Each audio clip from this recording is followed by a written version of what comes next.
नमस्कार। हिंदी आचार्य की इतिहास की सीरीज में बच्चों आज हम पढ़ेंगे कॉपर एज के बारे में, जिसे चैकोलिथिक एज भी कहा जाता है, चैकोलिथिकल कल्चर। तो इसे हिंदी में कहते हैं ताम्र पाषाण युग, ताम्र पाषाण युग, और इसे तांबा युग भी कह दिया जाता है। तो ये जो कॉपर एज है या चैकोलिथिक पीरियड है, ये एक पीरियड है नियोलिथिक पीरियड और ब्रॉन्ज एज के बीच में। तो बच्चों इसको पहले अच्छे से समझते हैं। इसको पहले अच्छे से समझने से पहले एक बार हम चैकोलिथिक की जो एटिमोलॉजी उसको समझ लेते हैं। जो चैकोलिथिक मींस चैको यूनानी भाषा में कॉपर को कहते हैं, तांबे को, और लिथिक स्टोन को कहते हैं। तो यानी कि तांबे का स्टोन वाला युग, यानी कि तांबे का पत्थर युग, पाषाण युग, तो यानी कि ताम्र पाषाण युग, यानी कि इसमें तांबा भी है और ये स्टोन एज भी चल रही है। तो ये हुई इसके नाम की बात। अब हम बात करते हैं कि नियोलिथिक और ब्रॉन्ज एज के बीच का पीरियड ये कैसे हुआ।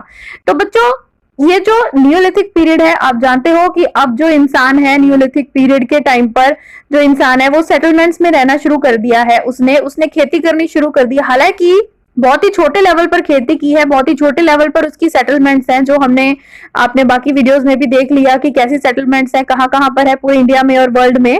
तो ये सेटलमेंट्स हैं छोटी।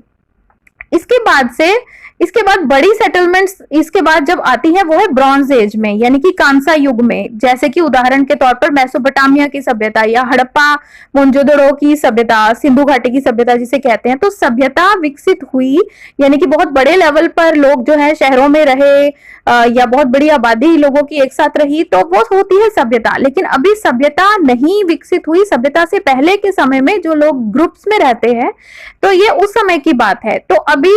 तो वो जो सभ्यता का युग है वो है कांसा का युग, जिसे ब्रॉन्ज एज कहते हैं। अभी ये जो स्टोन एज नियोलिथिकल एज में, अब नियोलिथिकल एज यानी कि नवपाषाण काल युग समाप्त होते होते जो लोग हैं वो ग्रुप्स में सेटलमेंट्स में रहना शुरू कर दिए हैं।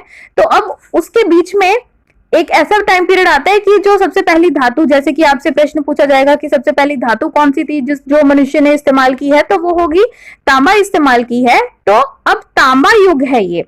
तांबा युग में इसमें जो हथियार हैं, औजार हैं, वो सारे तांबे के हैं।